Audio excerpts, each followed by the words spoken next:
Hello friends, welcome to batch science.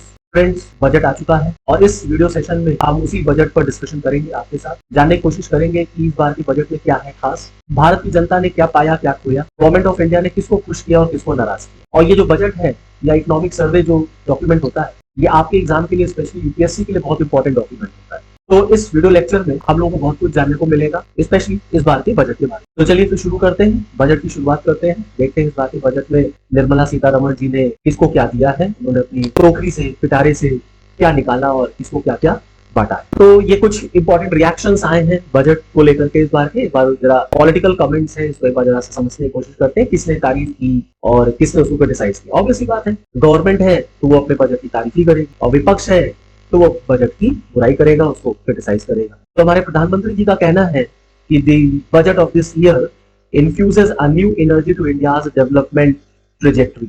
ये जो budget पेश हुआ है, जो अमृत काल का बजट कहा जा रहा है, ये भारत के विकास को एक नई दिशा देगा, एक नई दशा तय करेगा, एक नई ऊर्जा देने वाला बजट मोदी जी ने इसको बोला है।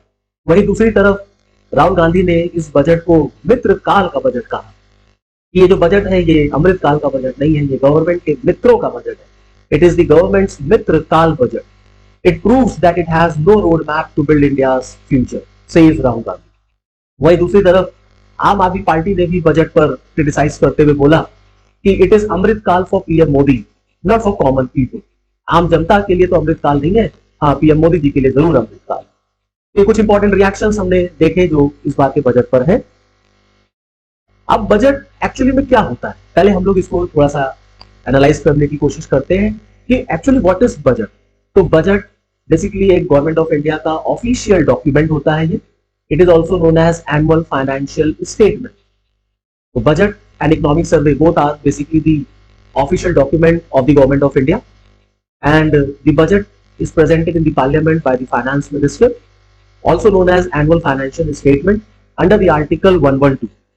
तो इंडियन कॉन्स्टिट्यूशन का जो आर्टिकल 112 है, इसके तहत भारत के जो वित्त मंत्री होते हैं वो संसद में एनुअल फाइनेंशियल स्टेटमेंट पेश करते हैं। इसी एनुअल फाइनेंशियल स्टेटमेंट को हम लोग बजट भी कहते हैं, with the prior permission of the president of India. इस बजट में मोटे मोटे तौर पर अगर देखा जाए तो बजट के दो पिलर्स होते हैं। एक तरफ रिसिप्ट आता है और एक तरफ एक्सपेंडिचर आता है। रिसिप्ट का मतलब होता है गवर्नमेंट ऑफ इंडिया पैसा कहां से कमाएगी, एक्सपेंडिचर का मतलब होता है गवर्नमेंट पैसा कहां खर्च करेगी। जैसे रेवेन्यू रिसिप्ट, जैसे कैपिटल रिसिप्ट, ऐसे ही एक्सपेंडिचर के दो पार्ट हो जाते हैं आपके, revenue expenditure and capital expenditure. Budget parliament में बजट सेशन में पेश होता है और ये प्रेसिडेंट के एड्रेस से शुरू होता है। इस बार का जो बजट है इसको बेसिकली गवर्नमेंट ऑफ इंडिया ने अमृत काल का बजट कहा है। एक चीज मैं आपको और बताना चाहूंगा कि देखिए, बड़ा इंपॉर्टेंट है ये जानना कि जो हमारी प्रेजेंट फाइनेंस मिनिस्टर है निर्मला सीतारमण जी, ये भारत की ऐसी पहली महिला वित्त मंत्री है जिन्होंने 5 बार बजट पेश किया। और ये जो बजट आया है इस बार का, ये तब बजट पेश हुआ है जब पूरी दुनिया में, स्पेशली यूरोप में, इस समय भी अप्स एंड डाउन देखने को मिल रहे हैं इकोनॉमी में। जब आज भी रशिया और यूक्रेन की लड़ाई चल रही है, जब आज भी हम देखते हैं अमेरिका और चाइना में टेंशन तनातनी चल रही है, जब आज भी हमको देखने को मिलता है कि पूरे ग्लोबल इकोनॉमी में एक रिसेशन जैसा माहौल देखने को मिल रहा है।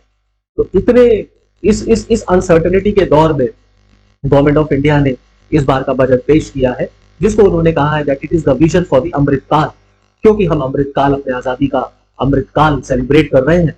और ये जो बजट है ये भारत के 2047 तक की जो दिशा है उसको तय करने वाला बजट है।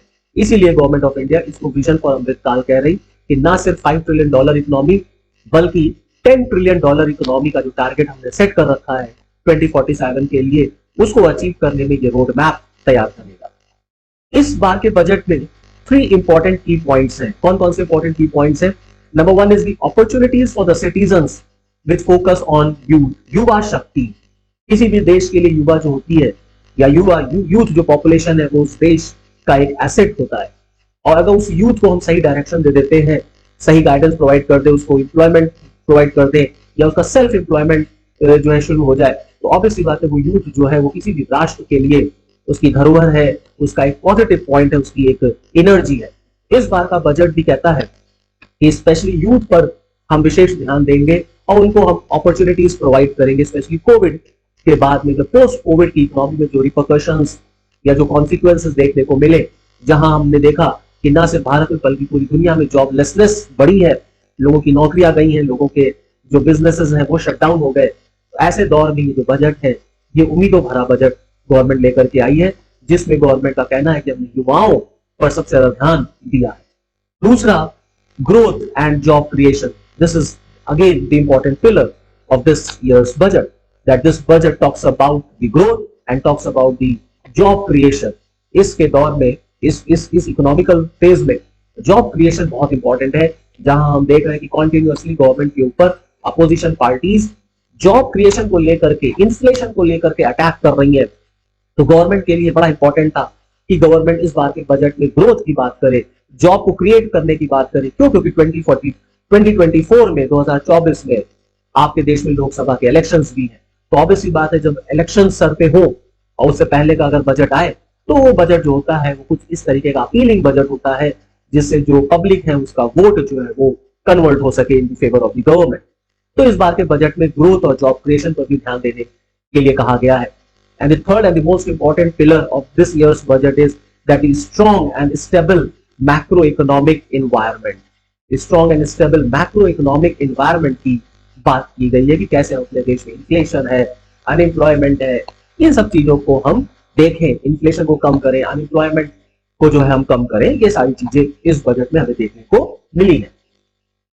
नाउ इस बार के बजट में गवर्नमेंट ऑफ इंडिया ने 7 प्रायोरिटीज को सेट किया है, सप्त ऋषि जिसको नाम दिया गया है, कि ऐसे 7 कौन से क्षेत्र हैं, कौन से एरियाज हैं जहां गवर्नमेंट हिट करने जा रही है इन दिस अमृत काल, जिससे कि हमारे देश की जो जीडीपी है या हमारे देश की जो इकोनॉमी है वो बूस्ट हो सके और युवाओं को नौकरी मिल सके। सबसे पहला pillar that is that this budget talks about inclusive development. This budget talks about reaching the last mile. हमें समावेशी विकास चाहिए, हमको अंतिम व्यक्ति तक पहुंचना पड़ेगा। This budget talks about infrastructure and investment. बिना अवसंरचना का विकास किए, बिना निवेश कराए, बिना निवेश किए देश की गति को या देश के विकास की गति को आप कभी गति नहीं दे सकते। This budget focuses on the youth power. This budget focuses on the financial sector, on the green growth, क्योंकि एनवायरमेंट बड़ा एक इंपॉर्टेंट कंसर्न है पूरी दुनिया के लिए और भारत के लिए भी। तो इस बजट में ग्रीन ग्रोथ की बात की गई है कि हमें ग्रोथ तो चाहिए, लेकिन because India is a responsible country और हम कभी नहीं चाहते कि दुनिया भारत को ब्लेम करे for promoting more and more pollution, इसीलिए हम ऐसी ग्रोथ चाहते हैं जो ग्रीन इन नेचर हो। दूसरा, अनलीशिंग द पोटेंशियल। जो पोटेंशियल है इसे हमें पहचानना पड़ेगा, अपने राष्ट्र की जो क्षमता है, अपने लोगों की जो क्षमता है, इसे हमें डिस्कवर करना पड़ेगा। So these are the 7 pillars जिस पर ये बजट फोकस कर रहा है, also known as Saptarishi. Now for agriculture and cooperative, इस बजट में कृषि और कोऑपरेटिव के लिए भी बहुत कुछ किया गया है, बहुत सारी अनाउंसमेंट्स हुई हैं, क्योंकि ये इंक्लूसिव डेवलपमेंट के लिए बहुत इंपॉर्टेंट है। जब हम कहते हैं सबका साथ सबका विकास, तो इसका मतलब है कि हम इंक्लूसिव डेवलपमेंट की बात कर रहे हैं। वहां पर एग्रीकल्चर और कोऑपरेटिव्स पर क्या क्या गवर्नमेंट ने ध्यान दिया, तो गवर्नमेंट ने इस बजट में बोला है that building of digital public infrastructure. Digital public infrastructure बनेगा जिससे कि एक्सेसिबिलिटी बढ़ सके, इंक्लूसिव एंड इंफॉर्मेटिव सोल्यूशन दिया जा सके फॉर फार्मर्स, क्योंकि देश की जीडीपी में एग्रीकल्चर बड़ा इंपॉर्टेंट रोल प्ले करता है। और पिछले साल हमने देखा कि कैसे भारत में जो फार्मर्स उनका प्रोटेस्ट देखने को हमको मिला था। तो ऑब्वियसली बात है कि कृषि पर गवर्नमेंट ऑफ इंडिया को ध्यान देना ही देना है, क्योंकि इस कोविड के टाइम में 80 करोड़ लोगों को गवर्नमेंट जो है वो फूड ग्रेन प्रोवाइड कर रही है फ्री ऑफ कॉस्ट। तो ये तभी पॉसिबल हो पाएगा जब हमारे देश में एग्रीकल्चर प्रमोट होगा और इंडिया एग्रीकल्चर हब बनेगा। इसलिए गवर्नमेंट ने इस बजट में डिजिटल पब्लिक इंफ्रास्ट्रक्चर बिल्ड करने की बात की है। Now the government is also talking about horticulture clean plant program to be launched to boost horticulture crops। जो horticulture crops है उसको प्रमोट करने के लिए हम horticulture green plant program की शुरुआत करेंगे। Now 2023, as we all know that this is the international year of millet, इसीलिए गवर्नमेंट ऑफ इंडिया श्री अन्न योजना के नाम से make in India global hub for millet की शुरुआत करेगी। The support to be given to IIMR Hyderabad for promoting research। Now government is also talking about setting up agriculture accelerator fund। हम एक एग्रीकल्चर को एक्सेलरेट करने के लिए, उसको इंक्रीज करने के लिए फंड प्रमोट करेंगे, बनाएंगे, just to encourage innovation startups in rural areas. Now targeted fund of 20 lakh crore will be set up Now 2 lakh crore agriculture credit targeted at animal husbandry, dairy and fishing sectors. Now the budget also talks about setting up of widely available storage capacity, क्योंकि एक बहुत बड़ी समस्या भारत में आती है storage capacity की। Agriculture production हुआ, आप रखेंगे कहां उसको, इसलिए आपके पास स्टोरेज कैपेसिटी होनी चाहिए। इस बजट में कहा गया है कि हम स्टोरेज कैपेसिटी को बढ़ाएंगे। Will enhance farmers remuneration by enabling sale at appropriate time, जिससे कि किसानों को लाभ होगा, किसानों को फायदा होगा। नौ, इस बार के बजट में इंक्लूसिव डेवलपमेंट के लिए हेल्थ पर बड़ा इंपॉर्टेंट फोकस किया गया है, बहुत इंपॉर्टेंट ध्यान दिया गया है, क्योंकि अगर राष्ट्र स्वस्थ चाहिए तो वहां के लोगों का, वहां के नागरिकों का स्वस्थ होना भी बहुत जरूरी है। तो इस बार के बजट में हमको हेल्थ सेक्टर पे प्रमोशन देखते हुए मिलता है कि सरकार हेल्थ सेक्टर पर ज्यादा ध्यान दे रही, क्योंकि वो सेक्टर है जो आपको न सिर्फ हेल्दी रखेगा बल्कि आपके देश में एम्प्लॉयमेंट भी जनरेट करेगा, और स्पेशली तब जब हमने कोविड का पीरियड देखा। इसलिए इस बार के बजट में हेल्थ सेक्टर पर सरकार ने बहुत फोकस किया है, जिसमें सरकार कहती है कि 157 new nursing colleges will be established, new program to promote research in pharmaceutical to be launched and sickle cell anemia elimination mission to be launched। हम एक अभियान चलाएंगे सिकल सेल अनीमिया के खिलाफ, जो स्पेशली हमें ट्राइबल पॉपुलेशन में देखने को मिलती है, जो हमारे जनजातीय भाई बहन है उनमें ये बीमारी हमें देखने को मिलती है। तो उनके लिए सरकार ने चिंता की है और सरकार ने कहा है कि सिकल सेल एनीमिया को हम जड़ से मिटाएंगे, उसके लिए हम एक अभियान शुरू करेंगे। The joint public and private medical research to be encouraged via selected ICMR labs। नए नए रिसर्च, नए नए इनोवेशंस किए जाएंगे हेल्थ सेक्टर में, और इसके लिए ICMR लैब्स को अपग्रेड किया जाएगा पब्लिक प्राइवेट सेक्टर के माध्यम से। नौ, इस बार के बजट में आप देखिए कि हेल्थ सेक्टर पर गवर्नमेंट ऑफ इंडिया ने एक्सपेंडिचर बढ़ाया है, 1.4 से बढ़ा के इसको 2.1% ऑफ जीडीपी किया गया। वहीं एजुकेशन पे भी हम देखते हैं 2.8 से बढ़ा के इसको 2.9% किया गया है in this financial year.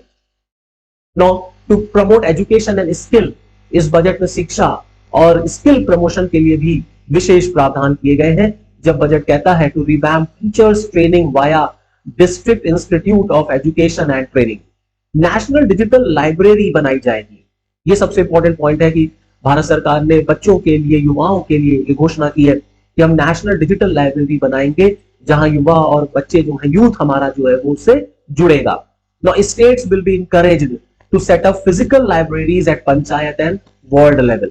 Panchayat स्तर पर हम फिजिकल लाइब्रेरीज वगैरह सेलिब्रेट करेंगे, स्टैब्लिश करेंगे, जिससे हम अपने देश में एजुकेशन और स्किल को प्रमोट कर सके। नाउ फॉर इंक्लूसिव डेवलपमेंट, जो स्पेशली गांव का एरिया है हमारा, जो एक कॉमन आदमी है, उसके लिए गवर्नमेंट ने कौन कौन से अनाउंसमेंट्स किए हैं। Government has announced that the 9 crore drinking water connections to rural houses. ग्रामीण क्षेत्र में रहने वाले जो लोग हैं, जो रूरल हाउसेस हैं, उन्हें 9 करोड़ ड्रिंकिंग वाटर कनेक्शंस जो है वो दिए गए। Now cash transfer of 2.2 lakh crore to over 11.4 crore farmers under Pradhan Mantri Kisan योजना। कि प्रधानमंत्री किसान योजना के तहत 11.4 करोड़ किसानों को 2.2 करोड़ लाख करोड़ जो है कैश वो ट्रांसफर हुआ है। इंश्योरेंस कवर पे हमने रिमार्केबल अचीवमेंट हासिल की है अंडर प्रधानमंत्री स्वास्थ्य बीमा योजना एंड प्रधानमंत्री जीवन ज्योति योजना, जिसमें 44.6 करोड़ लोगों को हमने इंश्योर किया है। प्रधानमंत्री जनधन बैंक अकाउंट में हमने 47.8 करोड़ अकाउंट्स ओपन कराए। 11.7 crore house hold toilet constructed under स्वच्छ भारत अभियान या स्वच्छ भारत मिशन। उज्ज्वला योजना के तहत हमने 9.6 करोड़ एलपीजी कनेक्शंस दिए और 102 करोड़ लोगों को हमने 220 करोड़ कोविड वैक्सीन प्रोवाइड कराई। तो ये बहुत बड़ा अचीवमेंट गवर्नमेंट ऑफ इंडिया ने इसको माना है for inclusive development. Now last व्यक्ति तक, अंतिम पायदान तक खड़े हुए व्यक्ति को, गरीब से गरीब तबके की भलाई के लिए सरकार ने इस बजट में ध्यान दिया है। उसके लिए सरकार ने क्या क्या कदम उठाए हैं, तो सरकार ने घोषणा की है कि हम ट्राइबल एरियाज में रह रहे लोगों के लिए प्रधानमंत्री वल्नरेबल ट्राइबल ग्रुप, जो पर्टिकुलरली वल्नरेबल ट्राइबल ग्रुप्स हैं, उनके लिए डेवलपमेंट मिशन हम शुरू करेंगे, जिससे अपने ट्राइबल पॉपुलेशन को हम कवर अप कर सके। Now financial assistance to be given for sustainable micro irrigation in drought prone regions of Karnataka. More teachers to be recruited for 740 Eklavya model residential schools. जो एकलव्य मॉडल रेसिडेंशियल स्कूल चलते हैं tribal बच्चों के लिए, वहां पर अधिक से अधिक टीचर्स को हम रिक्रूट करेंगे। Now Bharat Shri to be setup for digitization of ancient inscriptions, जो हमारी धरोहर है, जो हमारी एंशिएंट इंस्क्रिप्शंस है, उनका डिजिटाइजेशन होगा और इसके लिए भारत श्री नाम से योजना जो है वो शुरू की जाएगी। Now for infrastructure and investment, as you all know कि किसी भी देश के विकास के लिए, डेवलपमेंट के लिए उसका इंफ्रास्ट्रक्चर बड़ा इंपॉर्टेंट रोल प्ले करता है। फिर चाहे वो रोड कनेक्टिविटी हो, चाहे वो पोर्ट कनेक्टिविटी हो, चाहे वो सोशल सेक्टर हो, चाहे वो आपका इकोनॉमिकल इंफ्रास्ट्रक्चर सेक्टर हो, उस पर भी सरकार ने इस बार के बजट में ध्यान दिया है। जैसे फॉर एग्जाम्पल, अगर आप इन्वेस्ट करते हैं इंफ्रास्ट्रक्चर्स में तो इससे आपको चीजें रिटर्न में मिलती हैं, और रिटर्न में कैसे मिलेंगी? Rise in growth and employment. जब आप निवेश करते हैं इंफ्रास्ट्रक्चर में तो ये मल्टीप्लाई होकर के आपकी इकोनॉमी पर इंपैक्ट डालता है in the form of growth and employment. Now government has increased capital investment outlay by 33.4% to 10 lakh crore. इतना इंक्रीमेंट हमें देखने को मिल रहा in capital investment. Now continuation of 50-year interest free loan to state government for infrastructure investment. 50 साल के लिए राज्य सरकारों को अवसंरचना विकास के लिए सरकार लोन देगी, and that is free loan. Now highest ever capital outlay of 2.4 lakh crore for railways. Railway को भी, क्योंकि रेलवे किसी भी डेवलपमेंट का एक इंजन माना जाता है, इजी मींस ऑफ कम्युनिकेशन है, मोड ऑफ ट्रांसपोर्टेशन है, तो इस बार के बजट में सरकार ने रेलवे के लिए बजट जो बढ़ा दिया है और 2.4 लाख करोड़ एलोकेट किया है। Now 100 transport infrastructure projects identified for end-to-end connectivity for ports, coal, steel, fertilizer sectors, creating urban infrastructure in tier 2 and tier 3 cities via establishment of UIDF, that is Urban Infrastructure Development Fund. Urban infrastructure, शहरी infrastructure पर, जो शहरों में लोग रह रहे हैं, जैसे स्मार्ट सिटीज हम डेवलप कर रहे हैं, ऐसे ही हम शहरों में बेसिक एमिनिटीज दे सके टियर 2 और टियर 3 के जो हमारे शहर है, जिससे वहां रोजगार मिले, जिससे वहां के लोगों का जीवन जीना आसान हो जाए। इसके लिए सरकार अर्बन इंफ्रास्ट्रक्चर डेवलपमेंट फंड के तहत अर्बन इंफ्रास्ट्रक्चर को डेवलप करेगी। नाउ अनलीशिंग द पोटेंशियल, जो सप्तऋषि गवर्नमेंट ने बोला था, उसमें एक पिलर जो है अनलीशिंग द पोटेंशियल भी है। ये जो पोटेंशियल, जो क्षमता, इसको हम किस तरीके से पहचाने और इस पे हम काम करें जिससे हमको इसका बेटर रिजल्ट मिल सके। जैसे for example, make artificial intelligence in India. Now 3 specialized artificial intelligence center to be set up in educational institutions. Government ने आर्टिफिशियल इंटेलिजेंस पर ध्यान दिया है। अगर हम आर्टिफिशियल इंटेलिजेंस को प्रमोट करते हैं एजुकेशनल इंस्टीट्यूशंस एंड ऑल में, तो कहीं ना कहीं इसका रिजल्ट जो है हमें देखने को मिलेगा in agriculture, in health and in sustainable cities. हमको सोल्यूशन बेस्ड चीजें मिल पाएंगी, और आर्टिफिशियल इंटेलिजेंस एग्रीकल्चर को, हेल्थ को, या एक बहुत सारी चीजों को प्रमोट करने में बहुत पॉजिटिव रोल प्ले करेगा। Now national data governance policy to be introduced, जिससे कि it will enable access to anonymized data for research by startup and academia. तो गवर्नमेंट ने कहा है कि नेशनल डेटा गवर्नेंस पॉलिसी बनाई जाएगी। नाउ विवाद से विश्वास, ये एक योजना है जो इनकम टैक्स डिपार्टमेंट चलाता है। विवाद से विश्वास, इसमें गवर्नमेंट ऑफ इंडिया ने बहुत सारी बातें बोली हैं। जैसे सरकार जो हमारे माइक्रो, स्मॉल और मीडियम इंटरप्राइजेस हैं, उनको जो है रिलीफ देने के लिए बात की गई है, जिससे कि कोविड के टाइम पर जो माइक्रो, स्मॉल और मीडियम इंटरप्राइजेस अफेक्टेड हुए थे, उनको हम और रिलीफ दे सके, इजी सेटलमेंट हो सके विवाद से लेके विश्वास तक, जिससे कि faster settlement of contractual disputes of government and government undertaking. तो जो भी इश्यूज हैं उसका इजी सेटलमेंट हो, जिससे कि इकोनॉमी में पैसा मूव कर सके, और जो हमारे कोविड से लोग परेशान हुए थे उन्हें भी हम रिलीफ दे सके। Now the government has also announced to set up e courts, जिससे कि इफेक्टिव एडमिनिस्ट्रेशन हो सके, लोगों को जल्दी इजीली न्याय मिल सके। नाउ गवर्नमेंट डिजी लॉकर को प्रमोट करेगी, ऐसा सरकार ने बोला है। Now setting up of 100 lakh for 5G services, इससे हम अपने देश में आईटी इंडस्ट्रीज में बहुत रिमार्केबल काम करेंगे। 100 lakh for 5G services develop होंगी, जिससे कि भारत में आईटी सेक्टर में जो एम्प्लॉयमेंट जनरेट होगा। Now R&D grant for lab ground diamond sector, now to reduce import dependency by encouraging domestic production. हम अपने देश में डोमेस्टिक प्रोडक्शन को प्रमोट करेंगे, जिससे कि हमारी डिपेंडेंसी इंपोर्ट पर कम हो जाए। नो, जैसा कि मैंने आपको बताया कि ये जो बजट है, इस बजट में जो सप्त ऋषि की बात की गई, उसमें एक इंपॉर्टेंट पिलर आपका ग्रीन ग्रोथ का भी है कि हमें ग्रोथ तो चाहिए, लेकिन हमें growth at the cost of environment नहीं चाहिए। दैट्स वाई सरकार पूरी कोशिश करेगी कि कैसे भारत की जो ग्रोथ है वो ग्रीन ग्रोथ हो सके। उसके लिए गवर्नमेंट ने क्या क्या अनाउंसमेंट्स किए हैं, एक बार उसको हम लोग देखते हैं।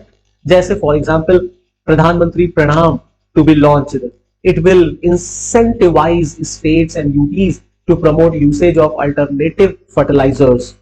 Now, 500 new waste to wealth plants will be established under Govardhan scheme for promoting circular economy. Green credit program to be launched under EPA to incentivize sustainable action. Sustainable ecosystem development पे ध्यान दिया जाएगा। मिश्रित नाम की योजना शुरू की जाएगी to be taken up for mangrove plantation along the coast line. जो हमारे कोस्ट लाइन के एरियाज है वहां पे मैंग्रोव प्लांटेशन को प्रमोट किया जाएगा, जिससे सस्टेनेबल इकोसिस्टम डेवलप हो सके। और इसके लिए हम मिश्रित स्कीम शुरू करेंगे। Amrit Dharohar to be implemented for optimal usage of wetlands. जो हमारे वेटलैंड्स हैं उनके यूसेज के लिए अमृत धरोहर नाम की योजना जो है वो शुरू होगी। इसके अलावा भी बहुत सारे और अनाउंसमेंट्स गवर्नमेंट ने किए हैं, जैसे for example setting up 10,000 bio input resource centres to facilitate farmers to adopt natural farming. प्राकृतिक खेती पर, ऑर्गेनिक फार्मिंग पर बल दिया जाएगा। Promotion of battery energy storage system, promotion of coastal shipping for energy efficient transportation, funds to be allotted for replacing old polluting vehicles. जो पुराने polluting vehicles हैं उनको रिप्लेस करने को पर गवर्नमेंट आपको सब्सिडी देगी, हेल्प करेगी, प्रमोट करेगी, जिससे अल्टीमेटली हम अपने देश से पोल्यूशन को कम कर सके। Now this budget also talks about the youth power. मैंने आपको बताया कि राष्ट्र की शक्ति होती है युवा शक्ति। उसके लिए सरकार ने बहुत सारी घोषणाएं की हैं, बहुत सारे अनाउंसमेंट्स किए हैं। जैसे फॉर एग्जाम्पल, प्रधानमंत्री कौशल विकास योजना 4.0 विल बी लॉन्च्ड, जिसमें हम कुछ नए कोर्सेज को इंक्लूड करेंगे, जैसे coding, artificial intelligence, robotics, 3D printing and all. Now measures will be taken to boost tourism sector, जिससे युवाओं को नौकरी मिल सके। Now at least 50 destinations to be selected through challenge mode to be developed as a complete package for domestic and foreign tourist. तो 50 नए airports बनाने की घोषणा की गई है। Now states will be encouraged to set up unity mall. राज्यों को प्रोत्साहित किया जाएगा कि वो यूनिटी मॉल जो है वो डेवलप करे, just to promote and sell one district one product scheme. इसके लिए स्टेट्स को सेंट्रल गवर्नमेंट हेल्प करेगी to develop unity malls. Now as far as financial sector is concern, जो हमारा वित्तीय क्षेत्र है उसके लिए भी सरकार ने बहुत सारे अनाउंसमेंट्स किए हैं। जैसे for example, setting up of national financial informative registry. हम एक नेशनल फाइनेंशियल इंफॉर्मेटिव रजिस्ट्री बनाएंगे just to enable efficient lending, promote financial inclusion and enhance financial stability. Setting up of a central data processing center, एक central data processing center बनेगा just for faster handling of administrative work under the company act। जो हमारे micro, small और medium enterprises हैं उनके लिए credit guarantee scheme की बात की गई है। That will be expanded corpus under a revamped scheme to enable additional collateral free guarantee credit of 2 lakh crore. Collateral free guaranteed credit दिया जाएगा 2 लाख करोड़ का एमएसएमई सेक्टर्स को बढ़ावा देने के लिए। महिलाओं पर विशेष ध्यान देने की बात की गई है, वुमेन एम्पावरमेंट पे बात की गई है, जिससे महिलाएं जो है फाइनेंशियली एम्पावर्ड हो सके। तो महिला सम्मान बचत पत्र लाया जाएगा। One time small saving scheme होगी ये for 2 year period with a deposit facility of up to 2 lakh for women। तो एक स्मॉल सेविंग स्कीम है 2 साल के लिए, 2 लाख रुपए तक आप इसमें डिपॉजिट कर सकेंगे। Now for senior citizens, enhanced maximum deposit limit for senior citizen saving schemes from 15 lakh to 30 lakhs। तो जो वरिष्ठ नागरिक है उनकी जो सेविंग स्कीम की लिमिट उसको बढ़ाई गई है, 15 लाख से उसको 30 लाख किया गया है। इसके अलावा initiatives to promote business activities in gift cities। Now create more trained professionals in security markets via award of educational certificates। तो सिक्योरिटी मार्केट्स में हम प्रोफेशनल्स को क्रिएट करेंगे, उनको ट्रेन करेंगे, उनको हम एजुकेशनल सर्टिफिकेट्स वगैरह देंगे। नाउ इस बजट में फाइनेंशियल मैनेजमेंट पर बहुत ध्यान दिया गया है। फिस्कल डिसिप्लिन नजर आता है। फिस्कल कंसोलिडेशन की बात की गई है। अब फिस्कल मैनेजमेंट का जहां तक प्रश्न है तो सरकार ने कहा कि 50 year interest free loan to state दिया जाएगा to be spent on capital expenditure within 23 and 24। तो सरकार ने अपना कैपिटल एक्सपेंडिचर जो है वो बढ़ाया है जिससे कि लोगों को रोजगार मिल सके। Now, part of the loan is conditional on state increasing actual capital expenditure, and part of outlay will be linked to states undertaking several reforms. Now, fiscal deficit of 3.5% of gross state domestic product allowed for state. तो राज्यों का जो GSDP होता है उसके लिए government ने 3.5% का टारगेट रखा है। Now, fiscal consolidation की जहां तक बात है, targeted fiscal deficit to be below 4.5% by 25-26। तो ये एक अच्छी बात है कि सरकार ने कहा है 25-26 तक 4.5% से नीचे भारत का फिस्कल डेफिसिट लाने का सरकार प्रयास करेगी, कोशिश करेगी। एक बहुत जो अच्छी खबर रही इस बार के बजट में स्पेशली फॉर मिडिल क्लास, वो एक्चुअली में टैक्स को लेकर के आई कि सरकार ने कोई नया टैक्स नहीं लगाया, बल्कि गवर्नमेंट ने इनकम टैक्स में जो स्लैब होता है उसमें बल्कि मिडिल क्लास के लिए थोड़ा सा रिलीफ ही दिया। तो पहले हम लोग देखते हैं इनडायरेक्ट टैक्सेस को लेकर के गवर्नमेंट ने क्या बातें बोली। इनडायरेक्ट टैक्स अगर हमारे कंट्री में या किसी भी कंट्री में सिंपल होता है, सिंप्लीफाई किया जाता है, तो देखिए इसका फायदा एक्सपोर्टर्स को मिलता है, हायर एक्सपोर्ट्स होते हैं जिससे कि हायर डोमेस्टिक मैन्युफैक्चरिंग होती है, इकोनॉमी में एडिशनल वैल्यूज एड ऑन होते हैं और ग्रीन एनर्जी और मोबिलिटी पर भी विशेष ध्यान दिया जाता है। तो अगर हम देखें तो कुछ चेंजेस की बात जो सरकार करती है, जैसे फॉर एग्जांपल कस्टम ड्यूटी में चेंजेस की बात की गई, जैसे import of capital good for जो लिथियम बेस्ड बैटरी है उसको सरकार सस्ता करेगी जिससे कि अपने देश में जो ग्रीन मोबिलिटी है वो बढ़ाई जा सके। तो ऐसे ही सरकार ने बहुत सारे जो है वो इनडायरेक्ट टैक्स को लेकर के सिंप्लीफाई करने की बात की है। Now you can have a look of all these points. Okay, तो all these are the points और इसके क्या बेनिफिट्स होंगे, ये सारे पॉइंट्स हैं, आप अपने एग्जाम के लिए इसको देख सकते हैं। एक बार जल्दी से देख लीजिए, फिर हम लोग नेक्स्ट स्लाइड को देखते हैं। So now moving to the next slide. Now अब ये देखिए, ये रही बात जिसका सबको बहुत बेसब्री से इंतजार था। इस बार के बजट में सबको बहुत उम्मीदें थी कि सरकार जो मिडिल क्लास है उसको रिलीफ दे इनकम टैक्स को लेकर के। नाउ गवर्नमेंट ने इस बार के बजट में income tax limit, the income limit for rebate of income tax has been increased from 5 lakh to 7 lakh in new regime. अब सरकार ने 7 लाख तक का आपको छूट दे दिया है कि 7 लाख तक गवर्नमेंट नए रिजीम में कोई टैक्स नहीं लेगी। इसी के साथ साथ गवर्नमेंट ने कहा that the highest surcharge rate on income above 5 crore will be reduced from 37 to 25% under the new regime। 5 crore और उससे ऊपर के जो इनकम ओनर्स हैं उन पे जो सरचार्ज लगता था वो 37 से घटाकर 25% किया गया है। Now extending benefits of standard reduction to a new tax regime for salaried class and pensioners।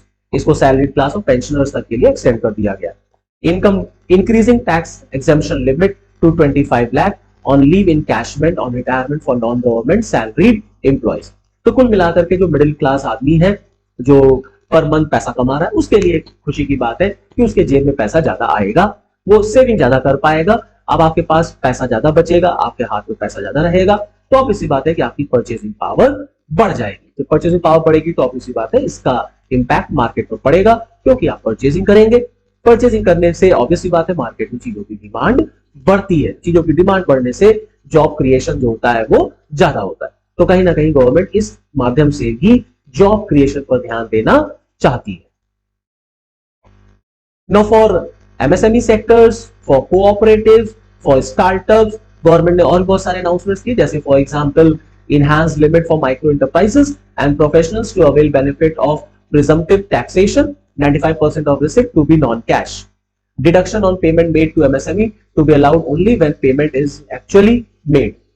Extending 15% corporate tax benefit to new cooperatives commencing manufacturing till 31st March 2024. तो 31st March 2024 तक जो मैन्युफैक्चरिंग कमेंस करेंगे उन नए cooperatives को 15% cooperative tax का benefit दिया जाएगा। For startups, extension of the date of incorporation by 1 year for income tax benefit to startups. The benefit of carry forward of losses on change of shareholdings of startups from 7 years of incorporation to 10 years. Now, income of authorities, boards, and commissions set up by statutes of the union and or state to be exempted from income tax in certain sectors. Extension of period of state benefits to fund reallocating to IFSC GIFT City till 31st March 2025. So these are certain tax benefits which have been provided to industries. ये कुछ कर के benefits हैं जो industries को दिए गए। तो ये बहुत इंपॉर्टेंट है जानना कि हमारे देश में जो रुपया है वो कहां से आता है और रुपया कहां को जाता है। अगर हम रुपी कम्स फ्रॉम को स्टडी करें तो आप देखेंगे गवर्नमेंट ऑफ इंडिया की ये बहुत सारे सोर्सेज होते हैं जहां से सरकार अर्न करती है, पैसा कमाती है। जैसे फॉर एग्जांपल हाईएस्ट जो आपको रुपी दिखता है आता हुआ वो बेसिकली आपको बोरोइंग से दिखेगा, that is 34%। Rupee comes from borrowing, that is another liabilities, that is 34%। इसके बाद अगर आप देखेंगे तो गवर्नमेंट को जो सबसे ज्यादा पैसे प्राप्त होते हैं, मिलते हैं, वो आपके गुड्स एंड सर्विसेज टैक्स और अदर टैक्सेस से हैं, दैट इज 17%। फिर इसके बाद नंबर आता है आपका कॉर्पोरेशन टैक्स का 15% और इनकम टैक्स का, दो जो कि इस बार के बजट में बराबर है 15% पे। यूनियन एक्साइज ड्यूटी 7% है, नॉन टैक्स रिसिप्ट 6% है और नॉन डेप्ट कैपिटल रिसिप्ट 2%, कस्टम ड्यूटी 4%। तो ये जो परसेंटेज में है ये आपके एग्जाम के लिए बहुत इंपॉर्टेंट है। टॉप 3 आप याद रखें। टॉप 3 आपसे पूछा जा सकता है प्रीलिम्स में कि रुपया जो है या सरकार की जो अर्निंग होती है उसमें सबसे ज्यादा शेयर किसका होता है। टॉप 3 में आपसे वो चीज पूछी जा सकती है। जैसे रुपी कम्स फ्रॉम होता है ऐसी रुपी गोस टू होता है, मतलब सरकार कहां कहां पैसा खर्च करती है। तो ये कुछ एरियाज हैं जहां पर सरकार आप देखेंगे अपना पैसा जो होता है वो खर्च करती है। तो सबसे ज्यादा पैसा आप देखेंगे सरकार कहां खर्च करती है, इंटरेस्ट पेमेंट पे करती है 20%। इसी तरह से ये सारे परसेंटेजेस हैं, ये भी आपके प्री के लिए इंपॉर्टेंट है, एक बार आप इसको देख सकते हैं कि पेंशन पे हम 4% खर्च करते हैं, अदर एक्सपेंडिचर 8% है, states share of tax and duties 18% है, फाइनेंस कमीशन और अदर ट्रांसफर 9% है, सेंट्रल सेक्टर स्कीम्स पे 17% है, डिफेंस पे हम 8%, सब्सिडी 7% है, सेंट्रली स्पॉन्सर्ड स्कीम जो है उस पर 9% पैसा खर्च होता है। ओके, तो rupee goes to and rupee comes from, ये दोनों आपकी प्रीलिम्स के लिए बहुत इंपॉर्टेंट है। टॉप 3 तो एटलीस्ट आपको याद ही होना चाहिए। Now these are the important allocations। अलग अलग मंत्रालयों को, कुछ इंपॉर्टेंट मिनिस्ट्रीज को जो एलोकेट किया गया है पैसा, जैसे मिनिस्ट्री ऑफ डिफेंस को 5.94 लाख करोड़ रुपए दिए गए, all figures are in lakh crore. Ministry of road transport और हाईवे को 2.70, मिनिस्ट्री ऑफ रेलवे को 2.41, ministry of consumer affairs food and public distribution को 2.06, मिनिस्ट्री ऑफ होम अफेयर्स को 1.96, ministry of chemical and fertilisers को 1.78, मिनिस्ट्री ऑफ रूरल डेवलपमेंट को 1.60, ministry of agriculture and farmer welfare 1.25, ministry of commerce को 1.23। ये important allocations हैं जो important ministries को government ने इस बार के बजट में किया। तो दीज आर द एलोकेशन जो इंपॉर्टेंट स्कीम्स में एलोकेशन किए गए हैं, पैसा दिए गए हैं। All figures are in crore. जैसे डेवलपमेंट इन फार्मास्यूटिकल इंडस्ट्री हम देखते हैं 23-24 में ये 1250 करोड़ है। जल जीवन मिशन को ये 70,000 करोड़ है। एकलव्य मॉडल रेसिडेंशियल स्कूल को जो फिगर है एलोकेशन किया गया वो 5,943 करोड़ है। प्रधानमंत्री आवास योजना को 79,590 करोड़ है, जो पहले 48,000 करोड़ था। मींस हमको जंप देखने को मिला है, इसमें गवर्नमेंट ऑफ इंडिया ने पैसा बढ़ाया। फेम स्कीम ई व्हीकल्स को प्रमोट करने के लिए गवर्नमेंट ने और पैसा खर्च करने की बात की, 5,172 करोड़ का एलोकेशन है।